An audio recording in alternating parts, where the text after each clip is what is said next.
Puji Tuhan. Selamat pagi Bapak Ibu Saudara yang terkasih dalam Tuhan.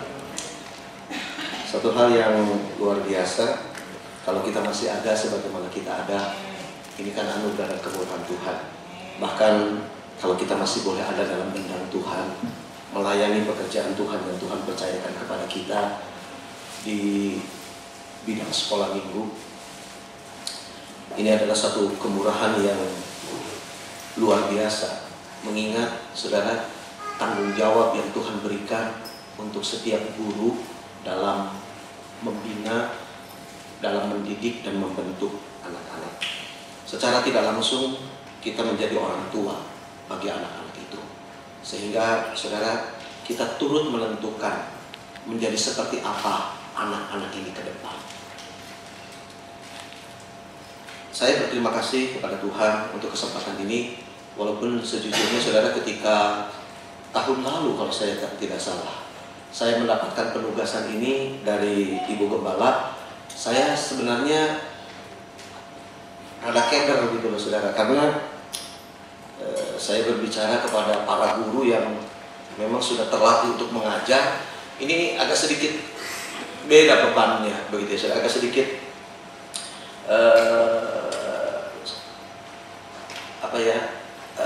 tekanannya agak sedikit berbeda begitu.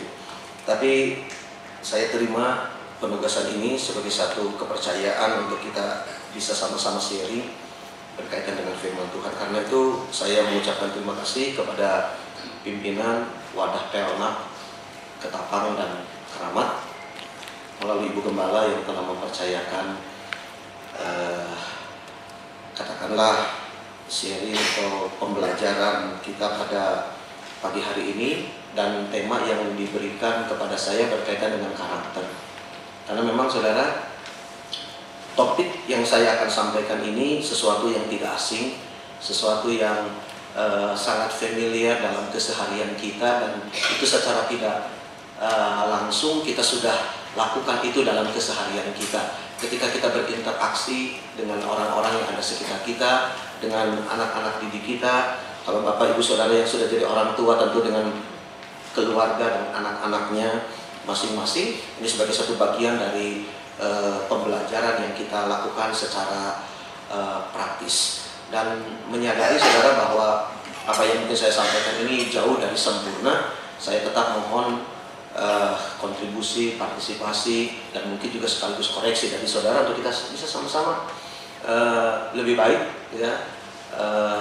Saya berdiri bukan berarti saya lebih pintar, lebih bisa, lebih mengerti dari saudara. Hanya mungkin kebetulan saya lebih dulu tahu saja, kebetulan begitu saudara. Tidak menutup kemungkinan saudara juga sudah mengetahui, karena saudara materi karakter Laskar Kristus ini ketika saya masih memegang kelas sekolah minggu dewasa Otniel, itu selama 2 tahun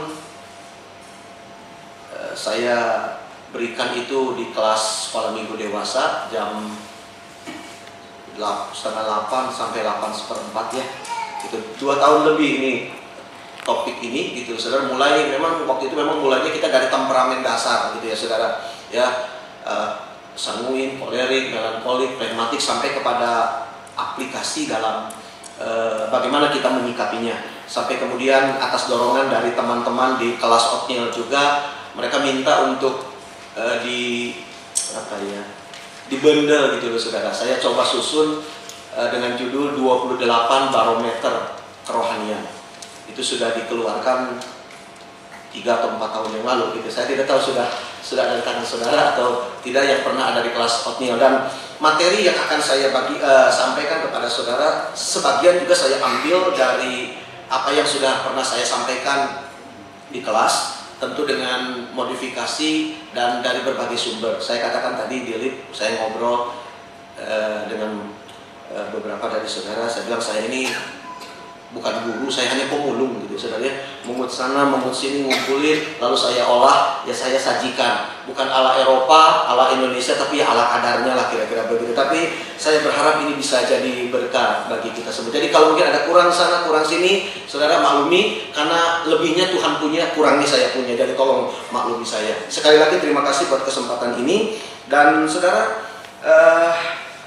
saya tidak tahu tadi masternya satu sudah saya serahkan kepada Tante Lani untuk katanya kemudian diperbanyak gitu ya saudara. Semoga nanti bisa ada di tangan saudara. Sementara saya memang buat satu lagi untuk pegangan saya gitu ya saudara. Tapi nanti saudara bisa ikuti. Baik, puji Tuhan. Saudara, topik yang akan kita lihat pada hari ini berbicara tentang memiliki karakter Kristus. Ini judulnya saudara, memiliki karakter Kristus. Kenapa saudara? Kita gereja Pantekosta ada kecenderungan untuk lebih menekankan kepada karunia, potensi pelayanan, kesanggupan dalam melayani, terampilnya kita dalam kita melayani. Itu talenta, karunia yang Tuhan berikan kepada kita. Tetapi saudara, karakter justru menurut saya begitu signifikan, akan menentukan tajam atau tidaknya, kena sasaran atau tidaknya pelayanan kita. Mungkin saya bisa awali sedikit saudara.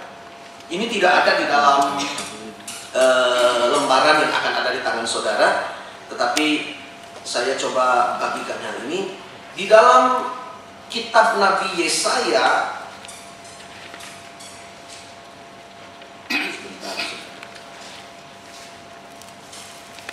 saya teringat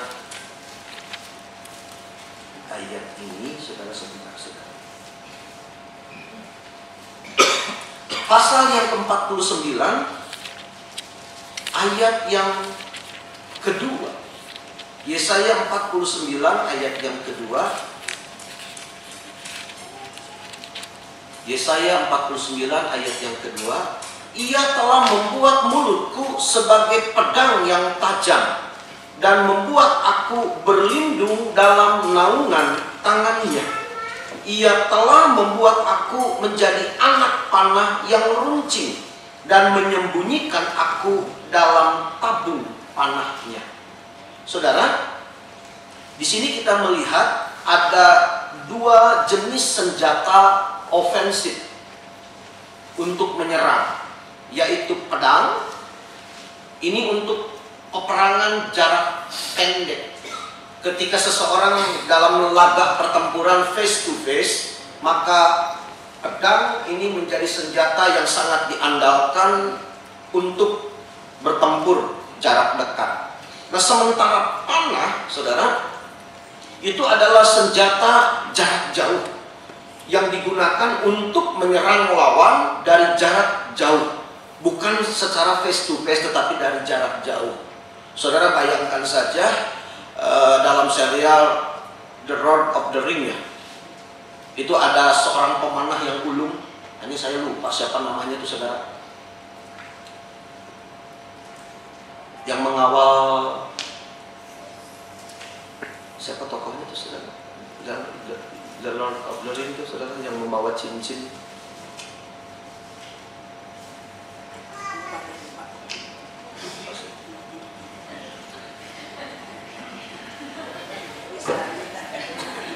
Yang saya maksudkan tokoh yang ini ya gitu saudara, yang pemanahnya itu loh saudara, yang telinganya kayak Star Trek itu.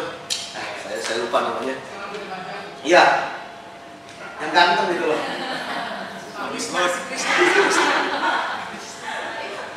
Sevanya, oh bukan.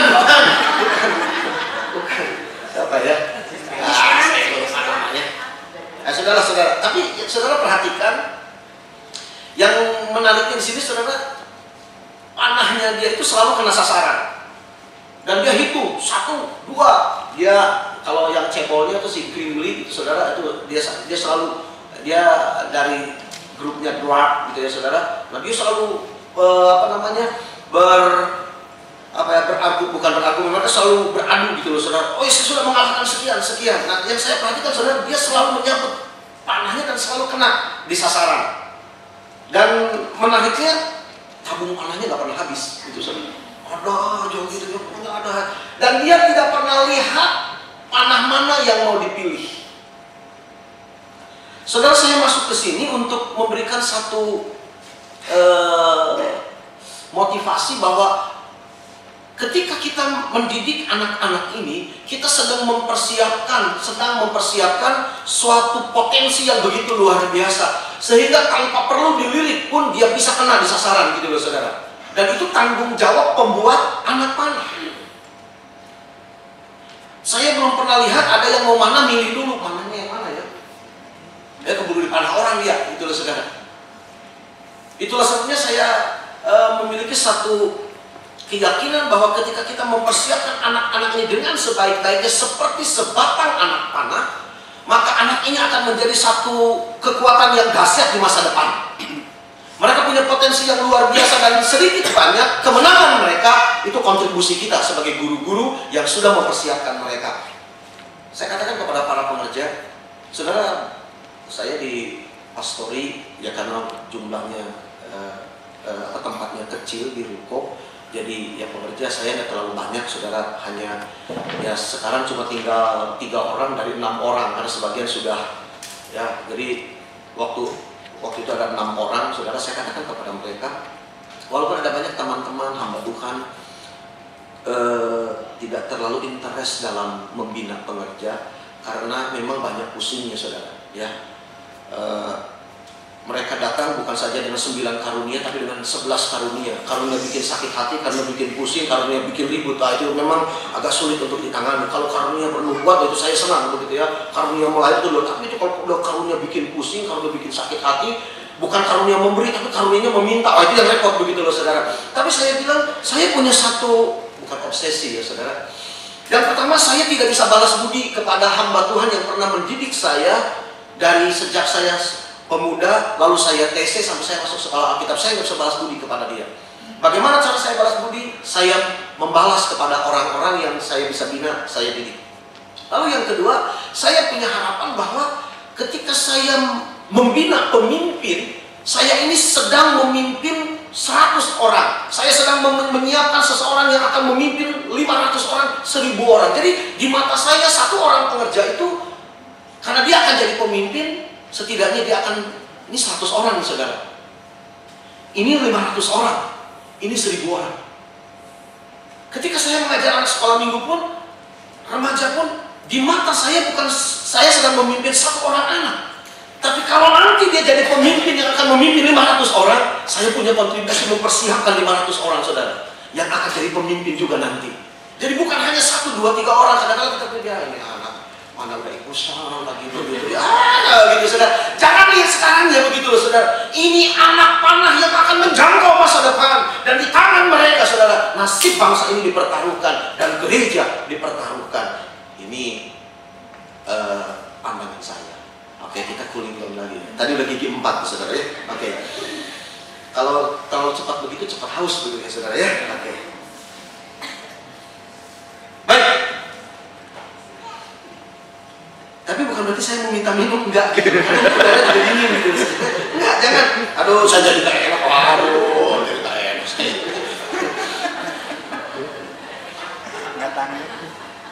Tapi memang kalau guru yang baik ini begitu mengerti kebutuhan anaknya, gitu ya. Oh, puji Tuhan ya, makasih. Jadi enak hati saya.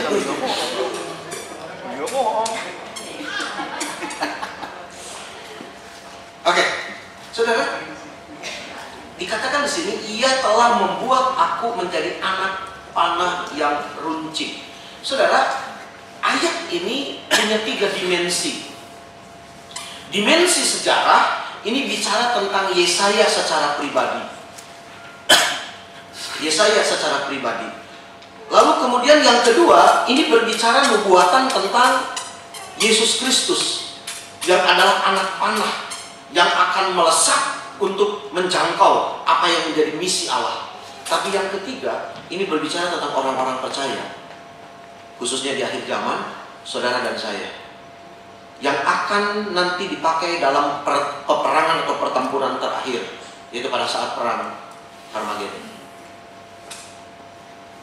Ini 3 dimensi yang mencakup kehidupan kita. Dan saudara, sebatang anak panah itu terdiri dari 2 bagian. Mata panah yang biasanya terbuat dari logam, dan batang panah yang biasanya dibuat dari kayu. Ada jenis kayu tertentu, saudara, yang memang khusus dibuat untuk batang anak panah. Ujung anak panah yang terdiri dari logam ini bicara tentang karunia, bicara tentang talenta, bicara tentang keterampilan, bicara tentang skill yang dimiliki, yang Tuhan anugerahkan kepada kita.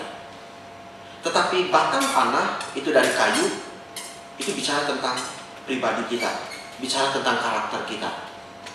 Keduanya harus siap, saudara. Mata panah harus tajam, sebab kalau tumpul, walaupun kena sasaran, tidak akan mematikan.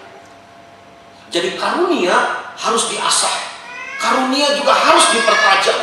Kita harus mengerti panggilan kita, apa yang menjadi calling kita, apa yang menjadi destiny ilahi kita, apa yang menjadi komitmen kita untuk memenuhi panggilan Tuhan.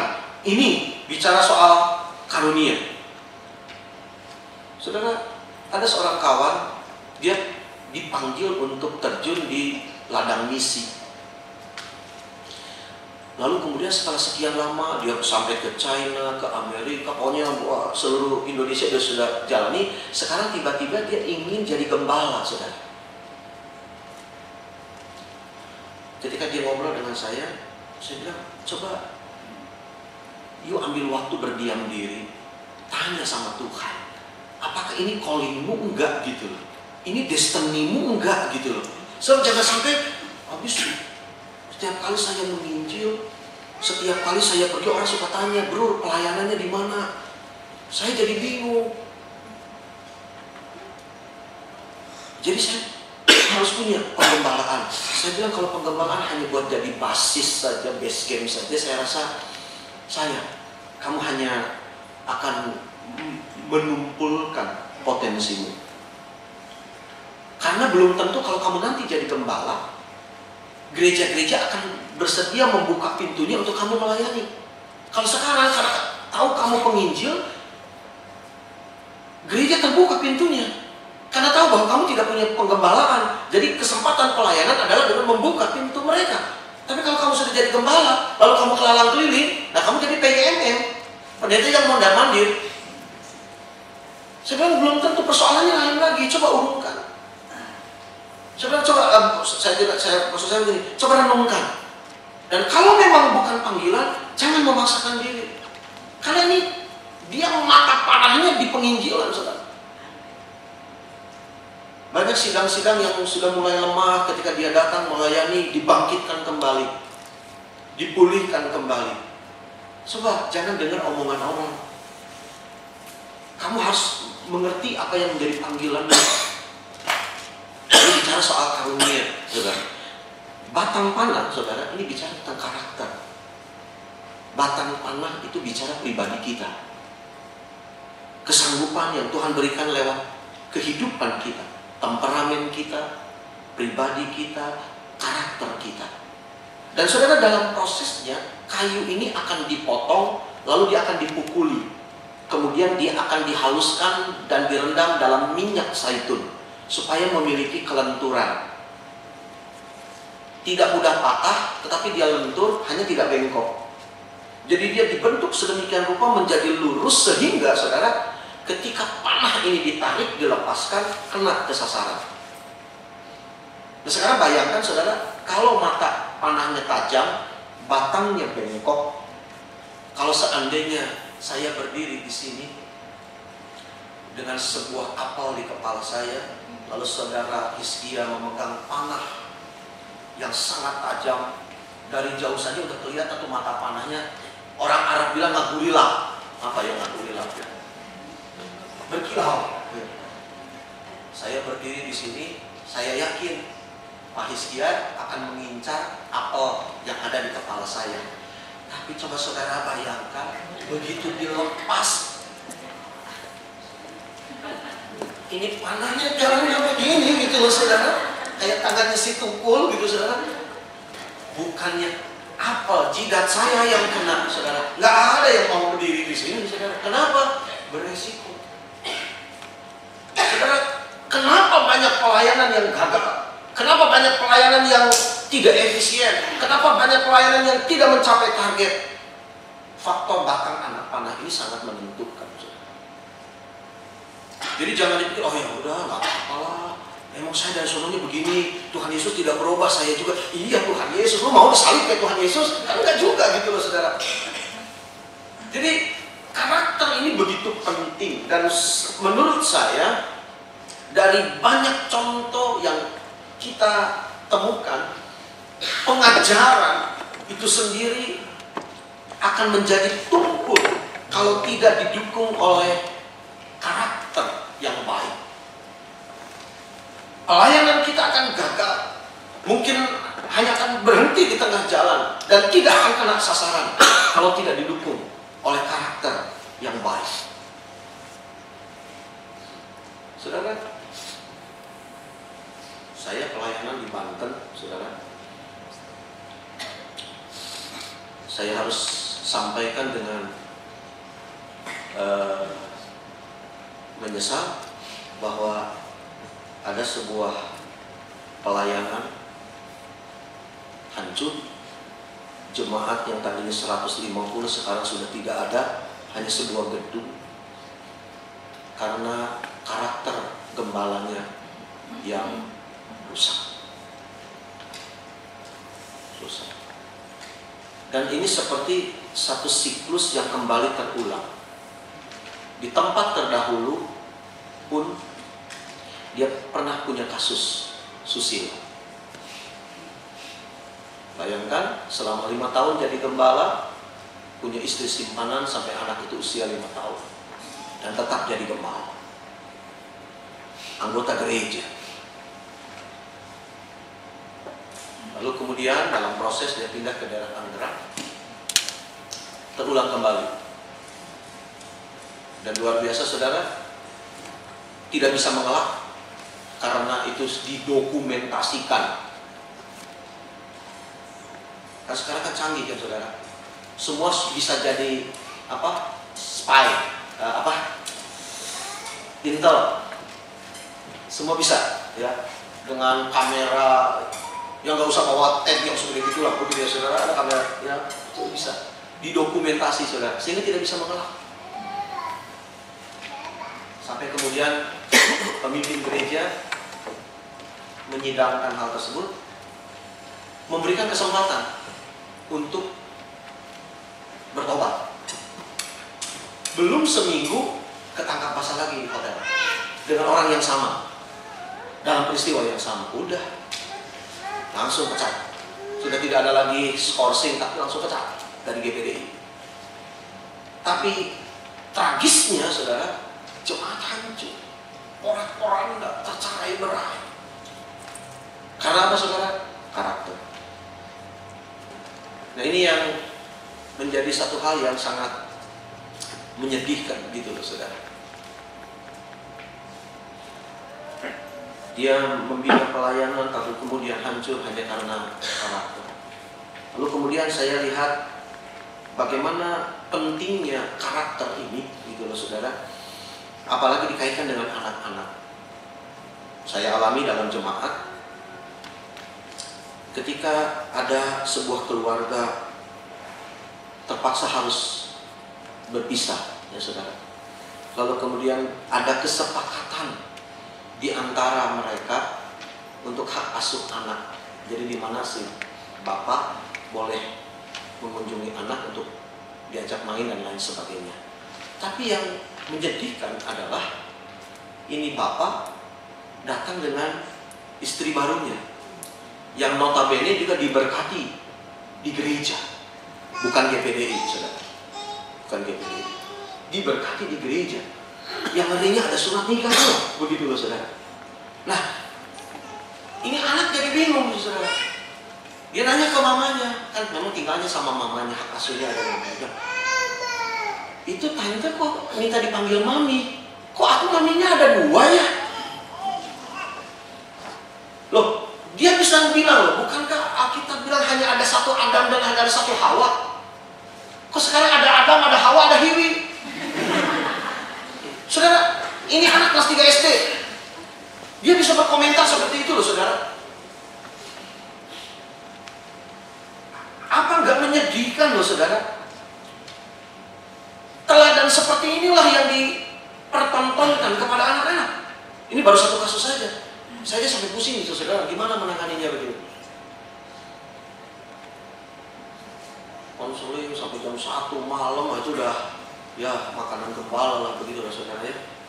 Hadapi suami istri, kita datangi, kita bicara. Tapi dampak psikologis kepada anak ini begitu loh.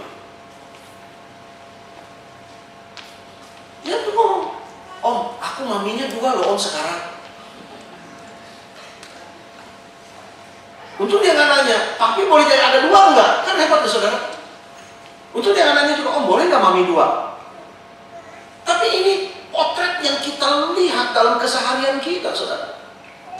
Dan saya melihat orang tua gagal dalam hal ini untuk mempersiapkan anak ini. Ibunya khawatir, waduh Pak Pendeta, saya ngeri jangan sampai nanti anak-anak anggap bahwa, apalagi 2 anaknya laki-laki, saya ngeri jangan-jangan nih anak nanti tertanam di pikiran dia bahwa nanti kalau besar dia boleh kayak papa punya istri 2. Terpikir nggak saudara oleh kita bahwa anak ini nanti akan menjadi seperti apa ke depan? Ketika saya bilang prihatin, saya jadi waktu dengar saya merinding gitu, saya juga gimana gitu. Iya ya, ini anak dia bukan cuma sekedar melihat, bukan cuma mendengar, tapi dia mengalami secara pribadi bagaimana hal itu. Dan ada perjanjian rupanya 2 minggu sekali atau seminggu sekali boleh berkunjung. Padahal mamanya udah bilang, kamu boleh datang, tapi tolong jangan bawa perempuan itu. Nah sekarang anaknya bilang, minta tolong katanya, tadinya tante suruh manggilnya mami. Dia bingung kan, kok mamiku jadi 2? Keluarga gagal mempersiapkan anak ini untuk satu masa depan seperti anak panah yang siap dilepaskan. Kalau kembali kepada ayat ini, saudara, Ia telah membuat aku menjadi anak panah yang runcing dan menyembunyikan aku dalam tabung panahnya. Artinya saudara, hanya anak panah yang siaplah yang boleh ada di dalam tabung. Yang tidak siap, yang kurang tajam, yang belum lurus, tidak akan ada di tabung. Kenapa? Karena tujuannya jelas. Setiap kali panah ini dilempar, dilepaskan, harus kena di sasaran. Nah, kalau dalam kondisi keluarga seperti ini, bagaimana anak ini bisa kena sasaran, saudara? Mau menjadi seperti apa anak ini? Dan saudara, saya tidak bermaksud menakut-nakuti. Kalau ini tidak dipatahkan, ini akan jadi siklus. Orang dunia pakai istilah karma, hukum karma. Saya tidak percaya karma, tapi anak akan ikut teladan apa yang dia lihat, apalagi dari orang terdekat dia.